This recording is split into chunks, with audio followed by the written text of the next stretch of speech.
a ouvir.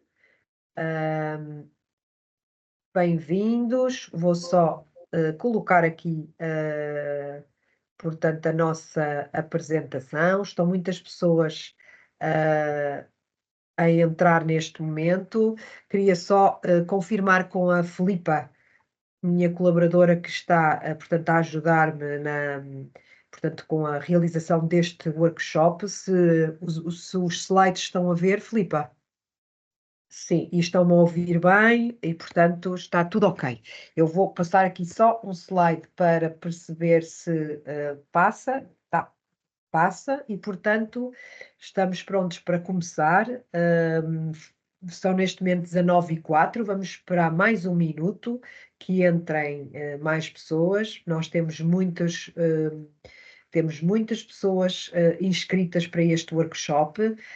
Ainda assim, as pessoas que não puderam estar presentes nesta hora, nós depois iremos enviar, portanto, a gravação deste workshop, uma vez que ele já está a ser gravado, à semelhança do que acontece com todos os workshops que temos vindo a dar.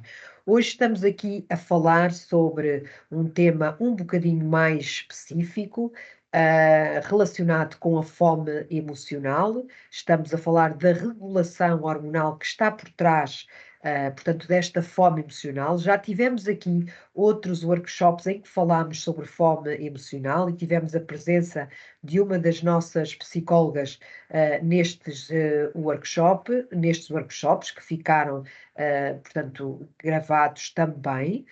Por outro lado, temos várias conversas gravadas na nossa página de Instagram.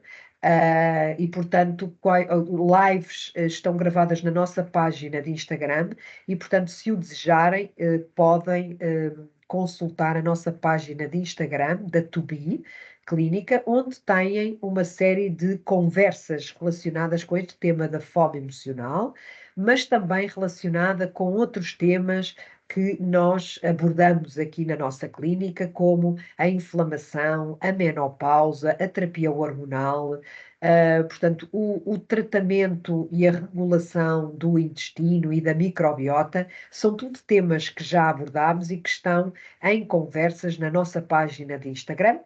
E em formato de workshop, como vamos fazer hoje, temos também alguns temas, entre eles sobre fome emocional, mas em vertentes diferentes daquelas que vamos falar hoje. Pronto, eu acho que estamos em condições de avançar, são 19h06, e vamos avançar. As pessoas que se quiserem juntar a nós podem fazê-lo de seguida. Vamos, por isso, falar sobre a fome emocional e a regulação hormonal que está por trás desta questão da fome emocional. Mas começamos por determinar aquilo que é a fome emocional versus a fome física.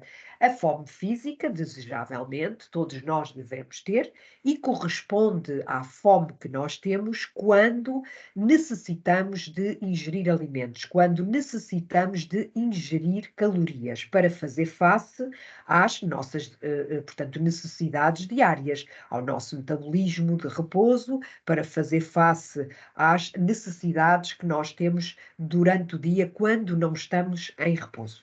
E essa é a fome fisiológica e, desejavelmente, num organismo que está controlado, equilibrado, saudável, eu tenho uma fome fisiológica compatível com as minhas necessidades. Um organismo que funciona bem tem uma fome adequada às suas necessidades.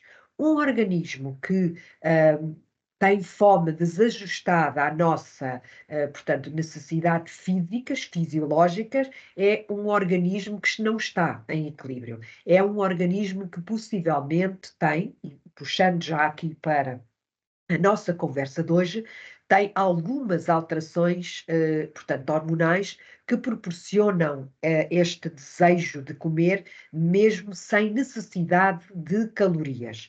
esse desejo de comer está muitas vezes assente em gatilhos motivados pelo stress, pela ansiedade, pelo tédio e inatividade, solidão, tristeza, uma autocrítica muito grande, baixa autoestima.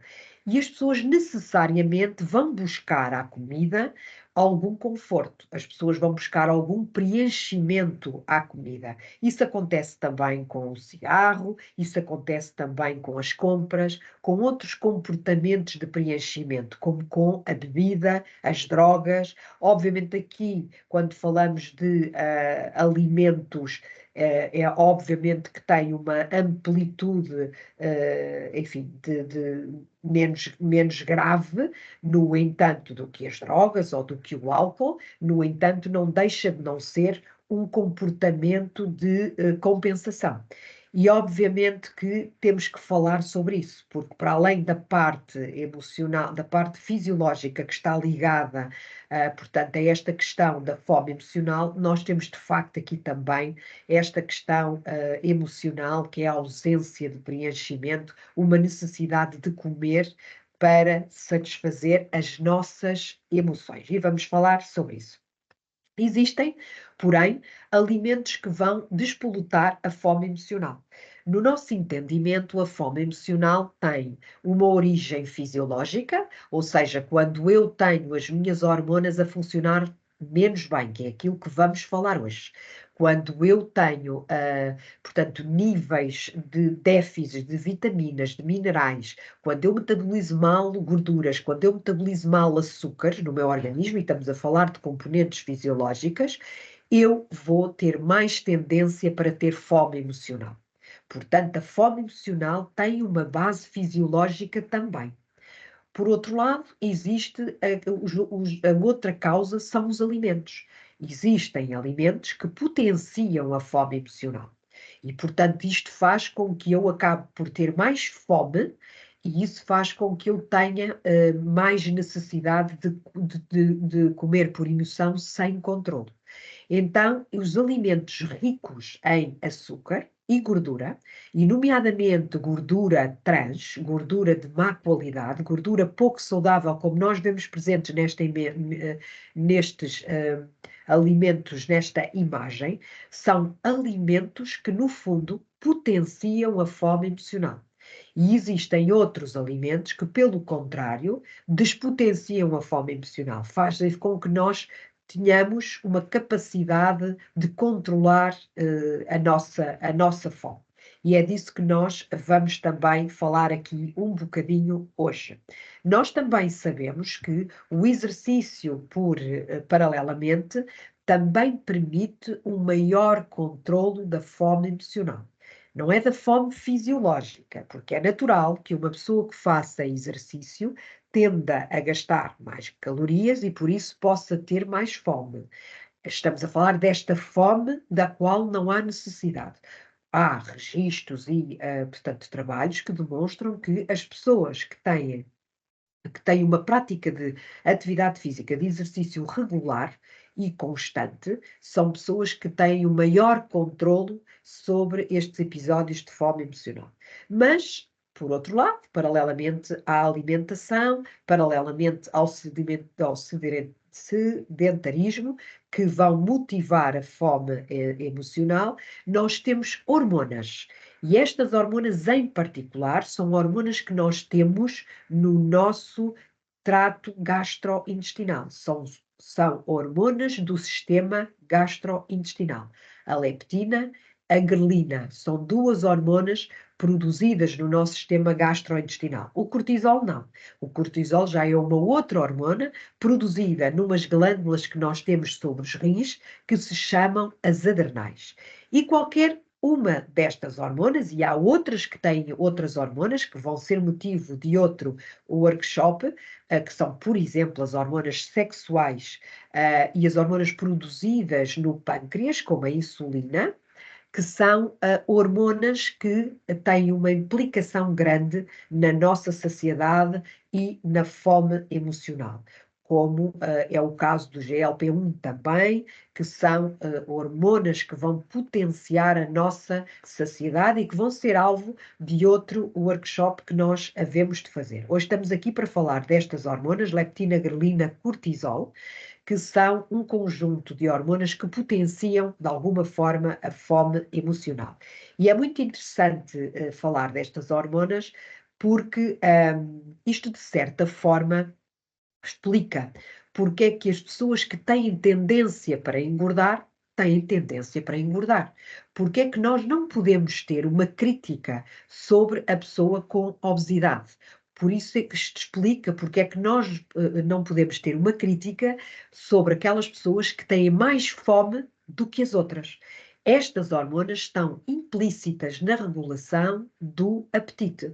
E estas hormonas existem em quantidades diferentes de organismo para organismo. E isto não é uma responsabilidade de quem as produz, é uma responsabilidade e característica deste organismo. E, portanto, eu gosto de falar sobre estes temas porque quando nós estudamos, quando nós, portanto, temos a oportunidade de perceber a ciência, nós conseguimos identificar determinados parâmetros que fazem com que estas pessoas tenham mais tendência para engordar, neste caso motivado pela ingestão alimentar, do que outras.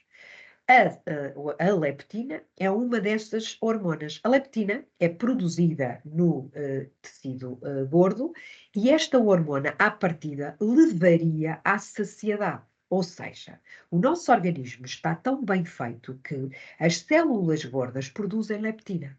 E a leptina dirige-se ao nosso cérebro e vai promover uma saciedade. Então, existe aqui uma razão proporcional. Ou seja, a uma pessoa que tem uma maior quantidade de massa gorda, à partida produziria mais leptina, o que quereria dizer que esta pessoa ficaria mais saciada. E, portanto, a pessoa com obesidade, com excesso de peso, à partida teria menos fome, motivado pela produção desta leptina. O problema é que, na realidade, isto nem sempre ocorre desta maneira. E é frequente em pessoas com excesso de peso e com obesidade, estas pessoas terem uma grande quantidade de leptina e ainda assim não terem os níveis de saciedade adequados. E porquê? Porque estas pessoas são resistentes à leptina. O que é que isto quer dizer? Estas pessoas produzem muita leptina, mas depois os receptores de leptina não estão operacionais, não estão funcionais, e esta pessoa não tem a leitura desta leptina que está a ser produzida neste organismo. Um bocadinho à semelhança da resistência à insulina nos pré-diabéticos, quando eles são pré-diabéticos, e o diabético tipo 1, aquele diabético que se injeta com insulina, esse diabético não produz insulina, e o diabético tipo 2 começa por produzir muita insulina, mas é resistente à insulina. E a mesma coisa acontece aqui com a leptina. A pessoa produz muita leptina, à partida devia estar mais saciada, mas existe uma resistência dos receptores a esta leptina, não há uma leitura destes níveis de leptina e a pessoa continua a ter fome. Então, nós conseguimos perceber aqui o quão estas pessoas têm características que não dominam e que podem fazer com que elas tenham mais tendência para ter fome e mais tendência para engordar. O que acontece hoje é que nós temos a possibilidade de avaliar esta hormona no sangue e perceber os níveis de leptina no corpo, mas depois não temos muito o que fazer em termos de estratégias terapêuticas. Não há nenhum medicamento, infelizmente, no mercado que ajude estas pessoas. As estratégias que existem são estratégias nutricionais e do comportamento. E são essas que nós devemos implementar. Quando as pessoas têm o nível de resistência à insulina, estas pessoas tendem a aumentar de peso e depois quanto mais engordam, mais leptina produzem, mais resistentes ficam.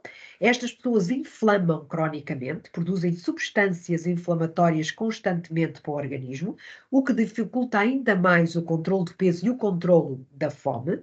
E estas pessoas tendem, portanto, a ter alguns comportamentos que motivam este aumento de peso e esta resistência à leptina. E depois existe a grelina. A grelina, quando nós temos fome, é porque temos grelina aumentada. E o que é que acontece? Esta grelina é produzida no nosso sistema gastrointestinal e quando as pessoas começa a chegar a hora de nós comermos, esta grelina é aumentada e nós sentimos fome. A questão é que muitas vezes as pessoas têm níveis aumentados de grelina e mesmo que tenham, portanto, comido há menos horas. O que quer dizer que estas pessoas vão ter fome.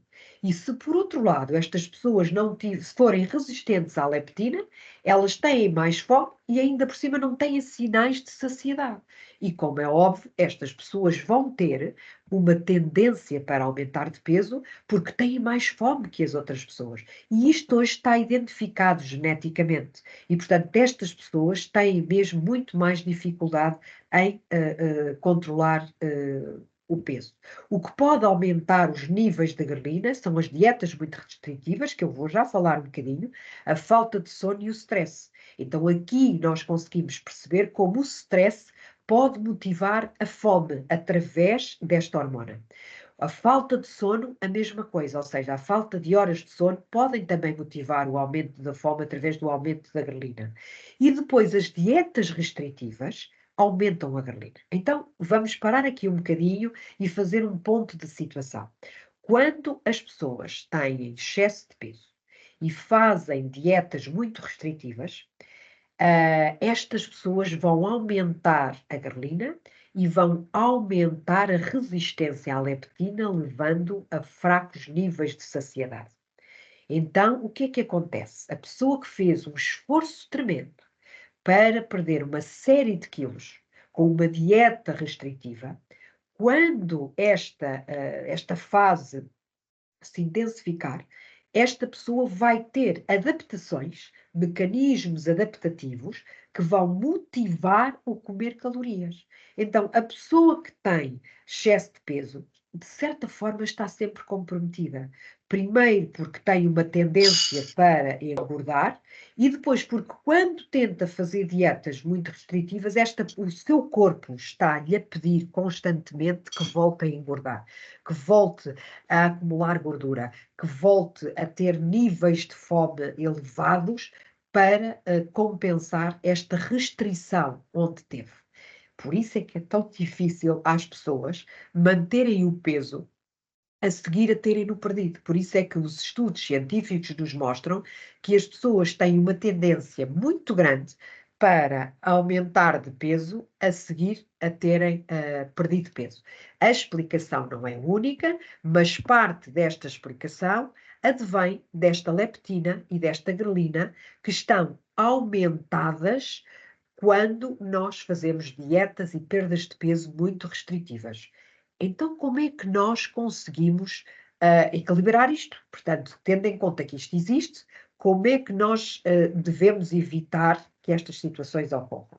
Para já, não devemos sujeitar os corpos a dietas muito restritivas, que promovam e que despoletem estes mecanismos de compensação e que vão levar a fomes exageradas. E se as pessoas já têm tendência para comer emocionalmente, este tipo de abordagem muito restritiva, mais à frente, à la longue, vai acabar por motivar uma necessidade de comer mais e muitas vezes as situações de compulsão alimentar, as situações de fome emocional são despoletadas pela primeira vez quando se fazem este tipo de perda de peso muito agressiva.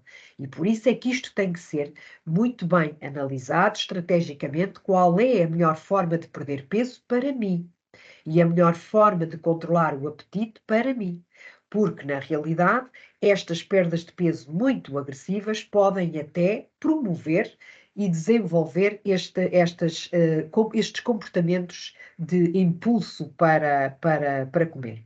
Nós sabemos que uma alimentação rica preferencialmente em gordura e proteína Curiosamente, estamos a falar de gordura saudável e estamos a falar da gordura presente no animal, estamos a falar de gordura presente no abacate, no coco, nos óleos, como o azeite, estamos a falar da gordura presente nos frutos secos. Esse tipo de gordura saudável portanto, a gordura que nós devemos ingerir para regular os níveis de grelina e os níveis de leptina, quando não existe nenhum medicamento que nos ajude a fazer isto. As estratégias alimentares, neste momento, são as ferramentas que nós temos ao nosso dispor para controlar estes níveis de grelina e os níveis de leptina. Por outro lado, nós também sabemos que regular o sono é fundamental para controlar estes níveis hormonais. Nós também sabemos que a gestão do stress é fundamental para controlar estes níveis hormonais, porque nós sabemos que estas hormonas também são produzidas fruto de situações de ansiedade e de stress. Por outro lado, em termos alimentares, nós sabemos que para a maioria das pessoas, não para todos, os períodos grandes de jejum podem motivar este tipo de produção hormonal. Um bocadinho à semelhança do que acontece com as dietas muito restritivas, que depois levam a mecanismos de compensação. Por isso é que o jejum intermitente não é adequado para toda a gente. Há pessoas que demonstram uma maior saciedade quando existe, portanto, quando fazem o chamado jejum intermitente. Há outras pessoas que, pelo contrário, vão despoletar, vão incentivar, promover episódios de fome emocional. E por isto tem que ser bem analisado em cada pessoa. Passamos agora para o cortisol, conhecido como a hormona do stress. Esta hormona é conhecida pela hormona do stress, porquê? Porque ela é produzida numas glândulas que nós temos sobre os rins que se chamam as adrenais. E essas adrenais vão ser estimuladas pelo nosso cérebro em situações de stress. Então, quando há um estímulo sobre as adrenais, há uma produção excessiva de cortisol. Não é bom ter baixo cortisol e não é bom ter elevado cortisol. É bom ter níveis de cortisol adequados para aquela pessoa. Níveis baixos de cortisol também não é bom. Ou seja, o ideal é terem níveis de cortisol que sejam compatíveis com uma boa fisiologia naquela pessoa. E isso é possível avaliar em análises clínicas, mas depois também no enquadramento clínico daquela pessoa. Quando nós temos cortisol em excesso, nós tendemos a engordar, nós tendemos a desenvolver uma resistência à insulina, à semelhança da resistência à leptina. E a resistência à insulina é talvez o parâmetro mais inflamatório que nós podemos ter. Quando nós avaliamos a inflamação de um organismo, este parâmetro de resistência à insulina é o parâmetro que mais, portanto, importância tem na avaliação da inflamação crónica, que depois vai gerar doença, que depois vai gerar aumento de peso e até fome emocional. Portanto, a resistência à insulina, a insulina é essa que também é uma hormona, mas produzida no pâncreas, e que nós havemos de falar numa outra altura, essa insulina, essa resistência à insulina é provocada por este aumento do cortisol. Há uma tendência para nós perdermos músculo quando temos o cortisol muito aumentado, deixamos de dormir, temos insónias, acordamos à meia da noite, temos os ciclos de sono completamente alterados, temos uma tendência para aumentar de peso. Isto quando é crónico, porque há situações de stress agudo que até levam à perda de peso e as pessoas emagrecem muito. Mas quando a gente fala de stress crónico, daquele stress do dia a dia a que nós estamos sujeitos diariamente, esse stress crónico vai dar origem portanto, a este aumento crónico do cortisol, que leva a este aumento da resistência à insulina, que depois gera aumento de peso e diabetes, mais tarde.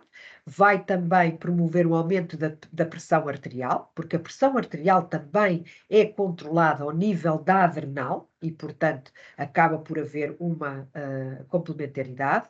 E é muito importante isto que eu vos estou a dizer. Um aumento do cortisol, portanto, cronicamente e de forma consistente, vai levar a uma supressão do nosso sistema imunitário. Nós vamos ter o nosso sistema imunitário comprometido. E por isso é que muitas vezes, fruto destes stresses que nós estamos constantemente, elevações do cortisol, estas pessoas ficam com o sistema imunitário fragilizado. E por isso é que é nesta altura que aparece o herpes, é nesta altura que aparecem as doenças, as situações dos intestinos, é nesta altura que nós temos mais a doença autoimune. Porquê? Porque nós temos o nosso sistema imunitário completamente fragilizado e que teve o seu início neste aumento de cortisol por estímulos continuados nervosos. Então, nós também podemos controlar os níveis de cortisol. A primeira questão é tentar controlar os níveis de stress. Enquanto eu tiver com stress sistematicamente, eu vou ter sempre a minha adrenal a ser estimulada e sempre a minha adrenal a produzir cortisol. Mas, por outro lado, nós também sabemos, à semelhança do que falámos há pouco, para a leptina e para a grelina, que os alimentos ricos em gordura de boa qualidade, os alimentos proteicos, têm o maior controlo, portanto, dos níveis de cortisol, que, à partida, quando estão elevados, vão fazer com que eu descontrole logo os meus açúcares. E, por isso, alimentos ricos em açúcar ainda vão potenciar mais o prejuízo que este cortisol aumentado já nos está a dar. Sabemos que frutas, legumes e proteínas magras reduzem o cortisol. Sabemos também que o exercício regular reduz o cortisol. Por isso é que é tão importante realizar exercício e para pessoas que tendem a aumentar o cortisol, este exercício deve ser realizado de manhã, porque o exercício faz aumentar os níveis de cortisol, mas também os faz regular. Portanto, aquela máxima de eu tenho o cortisol aumentado, não vou fazer exercício porque aumenta, não é verdade, porque os níveis de exercício fazem com que nós controlemos os níveis de cortisol. Desejavelmente, uma pessoa que dorme mal, se puder, faz o seu exercício pela manhã, porque vai ter, portanto, é facilitador relativamente a fazer o exercício na parte, portanto, do dia mais tarde e que pode vir a prejudicar o sono. É muito importante, e nós já tivemos aqui um workshop sobre o sono, é muito importante nós adquirirmos uma higiene do sono. Cada vez mais nós falamos nisto, mas cada vez mais nós temos pessoas aqui cuja primeira queixa é: eu não consigo dormir. Eu adormeço e acordo durante a noite. Eu tenho despertares noturnos. Eu não consigo adormecer. Eu não consigo adormecer e depois, ainda assim, eu tenho despertares noturnos. E, portanto, tudo isso acaba por motivar esta desregulação do cortisol. Ora, então, como é que nós podemos identificar, portanto, estas situações? Normalmente isto acontece à noite.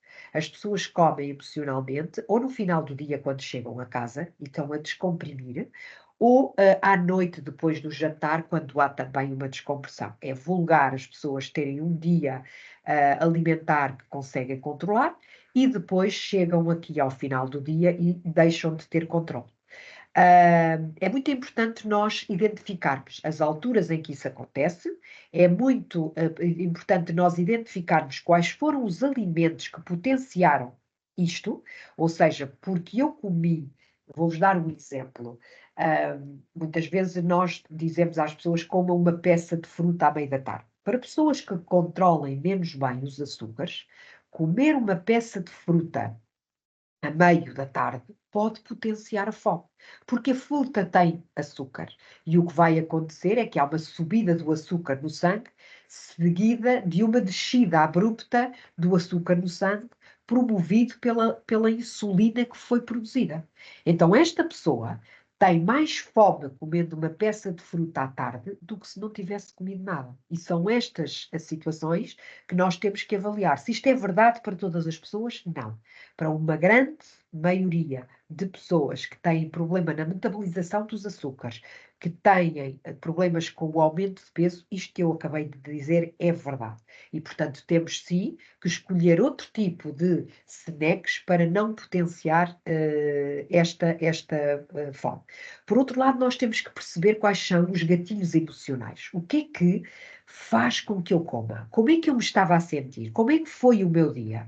O que é que motivou esta sensação de desconforto e de vazio que me fez ir comer? E temos mesmo que identificar.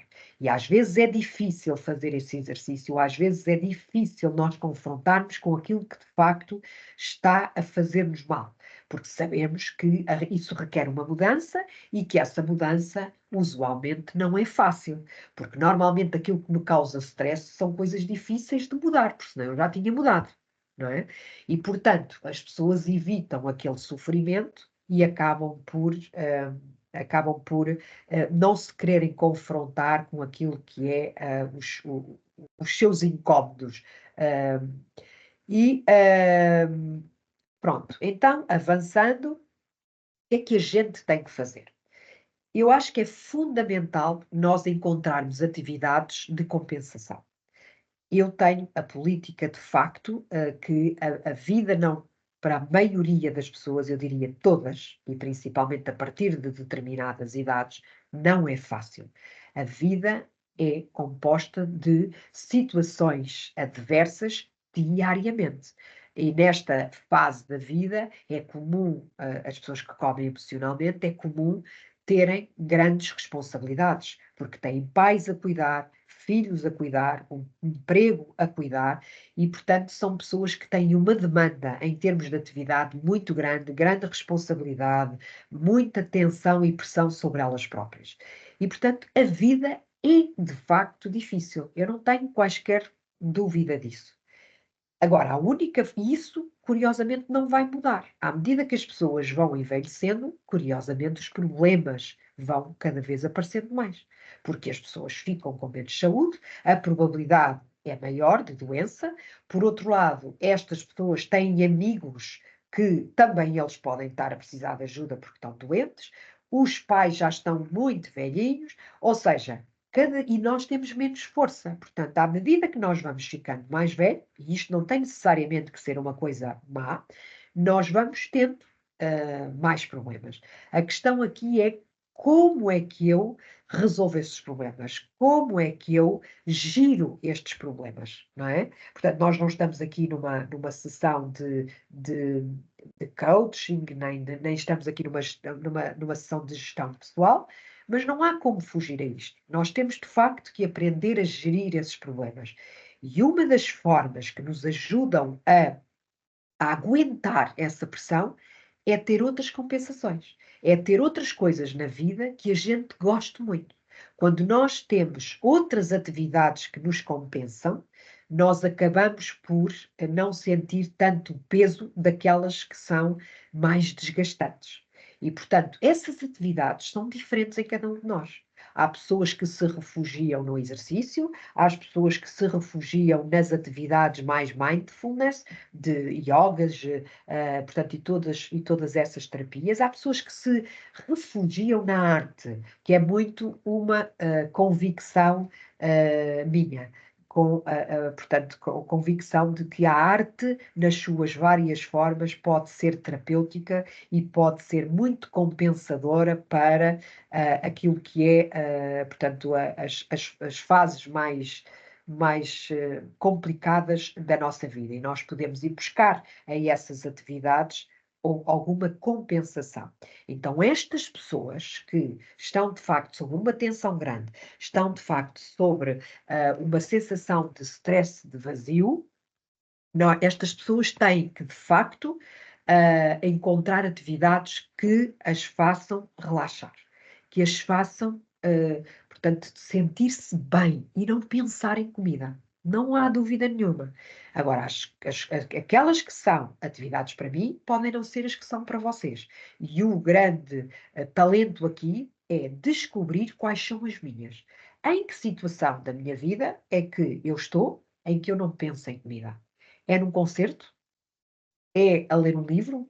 É numa sessão de leitura de um livro? Portanto, em grupo? É numa caminhada com amigas? Onde é que é? Portanto, é na atividade física? Cada um de nós, até podemos ter mais do que uma, não é? Portanto, cada um de nós vai encontrar esse conforto nestas situações diferentes e é possível encontrá-los. Então, como é que nós de facto podemos, paralelamente a isso, controlar aqui a fome, dar algumas dicas de controlar a fome emocional, ingerindo alimentos com proteína e gordura e inibindo a ingestão de alimentos com açúcares de rápida absorção. Portanto, tudo o que nos promova uma subida abrupta do açúcar no sangue, não podemos fazê-lo. E se o fizermos, como é o caso da fruta, que é um alimento saudável, nós devemos fazer-se acompanhar sempre por alimentos que atrasem a absorção desse açúcar da fruta, como, por exemplo, comer uma peça de fruta à meia da tarde com um ovo cozido. O que é que tem o ovo? Gordura e proteína. Comer uma peça de fruta à meia da tarde ingerindo frutos secos, que têm gordura, não é? E que têm alguma proteína também. Ingerindo abacate, que é um alimento que tem gordura. Ingerindo algum alimento que até seja temperado, como é o caso do hummus, com algum azeite. Estamos a falar de alimentos que atrasam a absorção dos hidratos de carbono. Por outro lado, os alimentos com fibra, como nós vemos aí nesse exemplo, que temos os palitos de cenoura e de aipo e que vamos comer com hummus, também podem, este tipo de alimentos, atrasar a absorção do açúcar, que é isso que nós queremos. O que nós queremos é estabilizar os níveis de açúcar no sangue para não motivar a fome emocional. Por outro lado, podemos também arranjar outro tipo de snacks, e isto, mais uma vez, depende de pessoa para pessoa, porque há pessoas que com fruta ficam saciadas e há outras pessoas que a fruta pode potenciar a fome. Outro dos alimentos que nós sabemos controlar os níveis de açúcar são os termossos. E, portanto, podemos adicionar a uma peça de fruta, por exemplo, alguns termossos, se possível e se conseguirmos com casca, porque esse alimento vai acabar por atrasar a absorção. Sendo que também vai ajudar no controle das tais hormonas que nós tivemos a falar há pouco. Os ovos são alimentos, eu estou a falar de snacks, porque aos almoços e aos jantares a gente tem sempre probabilidade de comer carne ou peixe, que são alimentos que têm proteína e gordura e que atrasam, portanto, a absorção. Obviamente acompanhados por uma série de vegetais. O que é mais difícil às vezes é a meio da manhã, a meio da tarde, ou quando estamos depois do jantar, antes de ir para a cama, que é mais difícil. Portanto, podemos usar os ovos também, como snacks feitos de várias formas para atrasar a absorção. A batata doce, em algumas pessoas, também pode ser uma solução, principalmente se ela tiver casca e se for assada, pode ser também uma sugestão para atrasar a absorção. Nós não gostamos, obviamente, de alimentos processados e, portanto, tudo o que seja fiambres, tudo o que sejam queijos magros e processados, de facto, portanto, não são os alimentos mais adequados para nós controlarmos aqui a fome emocional. Obviamente que existem situações mais complicadas em que nós não temos acesso a estes alimentos que têm que ser preparados. Existe a possibilidade de fazermos portanto, um pudim proteico, existe a possibilidade de fazermos uma barra proteica, que obviamente tem outros aditivos que nós não gostamos tanto como os adoçantes, mas em situações limite em que as pessoas não tenham acesso, são alimentos que podem servir aqui para nos dar, portanto, a proteína e a gordura de que nós necessitamos, levando ao controle do açúcar. Portanto, e para finalizar, é fundamental para controlar a fome emocional nós termos os nossos níveis hormonais controlados, particularmente destas hormonas das quais nós falámos hoje aqui. Não existe medicação, nós podemos avaliá-las no sangue, mas depois isso não nos serve de muito, porque nós não temos medicação para controlar, portanto, essas hormonas. A forma de o fazer está no estilo de vida, praticando atividade física, comendo alimentos ricos em proteína e gordura, tendo bons hábitos de sono, e estes são os comportamentos, portanto, relacionados com o nosso estilo de vida, que nos ajudam a controlar, particularmente estas hormonas das quais estivemos aqui a falar. Controlar os níveis de stress é fundamental também, e para isso nós temos que aprender a gerir as nossas emoções e encontrar, portanto, comportamentos de compensação para o desgaste que é, portanto, as tarefas diárias e o desgaste que é a nossa vida. Fazer atividade física está também no rol das estratégias que nós temos para portanto, controlar aqui a fome emocional.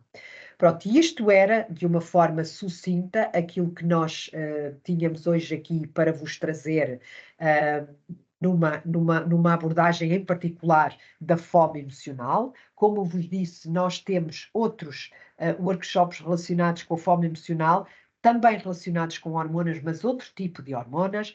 Temos workshops mais práticos, mostrando-vos alimentos de facto que podem ajudar a controlar a fome emocional, e temos workshops que nos levam para uma dimensão mais emocional, realizados pela nossa psicóloga, e que nos podem ajudar a controlar esta questão da fome emocional, que de facto é muito abrangente, e de que há pessoas com todos os níveis de peso corporal a sentir. Eu deixo agora alguns minutos, estamos a terminar, e deixo agora alguns minutos para a eventualidade de alguém querer colocar uma pergunta. Ia-vos sugerir que escrevessem essa pergunta, e a minha colaboradora, a Filipa, irá ler essa pergunta e eu terei todo o gosto em a responder. Enquanto podem fazer, queria dizer-vos que nós estamos situados na Dom João V, em Lisboa, a estrada que vai das Amoreiras para o Rato, junto à estrada. Fazemos consultas, portanto, nesta área que estivemos aqui a falar, mas também na área do controle de peso, ainda que não haja, portanto, fome emocional. Trabalhamos muito também a regulação hormonal em toda a vida, mas com particular ênfase nas fases que antecedem e depois da menopausa, e, obviamente, nos homens, o declínio hormonal que está associado à idade. Fazemos consultas presenciais e online, portanto, se alguém nos estiver a ouvir fora de Lisboa, isso também não é um problema, isso foi de facto o que a pandemia nos veio dar. E depois temos também, queria também dizer-vos que nós temos uma página de Instagram, onde temos várias conversas gravadas, algumas destas sobre esta temática, e convido-vos a visitar a nossa página de Instagram e de Facebook, onde poderão encontrar estas conversas gravadas e a perceberem-se mais daquilo que são as nossas estratégias para controlar este tipo de questão, mas também podem ser questões relacionadas com o intestino ou com a menopausa. Não sei, Filipa, se existe alguma questão. Ainda não, Teresa. Ok. Queria também sugerir-vos, se nós agora enviaremos para vós, portanto, o link desta conversa que tivemos aqui a ter. Podem partilhá-lo com quem quiserem. E se tiverem alguma questão, nós teremos todo o gosto em vos responder, mesmo que a posteriori deste workshop, se ela vos surgir. Não sei se, entretanto, já veio alguma questão, Filipa. Até agora temos aqui o comentário da Sofia a dizer que gostou muito e a agradecer aqui a Muito obrigada. disponibilidade do workshop, e estão ainda a escrever. Muito obrigada, então, Sofia, pelo seu comentário. eu não dei ênfase aqui, mas enquanto esperamos que escrevam, também é fundamental, e esse é âmbito para outro workshop relacionado com fome emocional, que nós, para além do controle hormonal, tenhamos também um controlo das vitaminas e dos minerais no nosso organismo. Nenhumas hormonas funcionam, portanto, de forma adequada, nem nenhum órgão funciona de forma adequada se tiver em déficit de vitaminas, de minerais. Daí que seja fundamental também haver a avaliação desses déficits e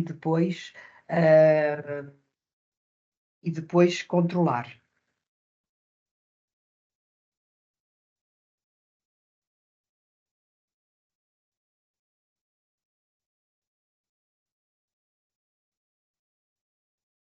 Bem, sendo assim, despeço-me então, agradecendo. Eu acho Teresa, que a chegaram Filipa agora me aqui mandou. umas mensagens, sim. A Sofia Deixa-me ver. perguntou se poderá fazer sentido ter um dispositivo de medicação da glicemia contínuo para perceber a resposta a alguns alimentos, Sim. nomeadamente, por exemplo, a questão da fruta. Exatamente, ou seja, nós temos de facto a possibilidade de o fazer. Eu não sei se vocês me veem, mas até aqui ao meu lado eu tenho um sensor da glicose que está sempre aqui ao meu lado, não porque eu o use neste momento, já o usei, mas na realidade este sensor é aplicado em muitas pessoas que estão aqui conosco e nós estamos permanentemente a avaliar o impacto que determinados alimentos têm no nosso organismo, nomeadamente os alimentos com hidratos de carbono. E sim, portanto, é vulgar as pessoas terem oscilações dos açúcares no sangue e este aparelho permite-me perceber qual é o impacto que esses alimentos têm no nosso organismo. Estou aqui a ler, da faculdade, estou a ler uma mensagem que nos enviaram.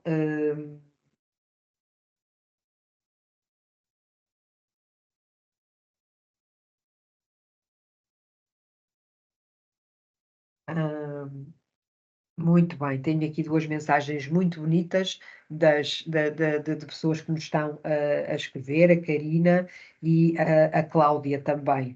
A Cláudia refere à ausência de tempo para as atividades extra, eu entendo, mas às vezes essas atividades, enfim, eu sei que aquilo que eu vou dizer é um bocadinho romântico e poético, mas às vezes basta ler um pequeno texto, um pequeno poema, para que nós consigamos ter um preenchimento. E quando eu digo isto, obviamente que existem, portanto, pequenos telefonemas que se fazem de 5 minutos a determinadas pessoas que nós sabemos à partida que são as pessoas que nos vão trazer alguma coisa. E às vezes não é preciso muito tempo, basta uma frase, mas da pessoa certa. Eu sei que isto não é fácil de encontrar, por isso é que eu digo que isto é um trabalho em cada um de nós, mas na realidade aquilo que nos traz compensação às vezes não requer muito tempo, é ao contrário. Portanto, às vezes, atividades que até nos demoram muito tempo são atividades que não nos trazem compensações. Portanto, é isso que é esta viagem de autoconhecimento daquilo que é bom para mim e que me traz uma compensação que eu deverei fazê-lo. Assim sendo, eu despeço-me, agradeço mais uma vez o estarem desse lado, dizer-vos que todos os meses teremos um workshop, no próximo mês teremos outro com certeza, e agradecer-vos mais uma vez pela confiança no nosso trabalho. Um bom resto de dia para todos e obrigada por ficarem desse lado.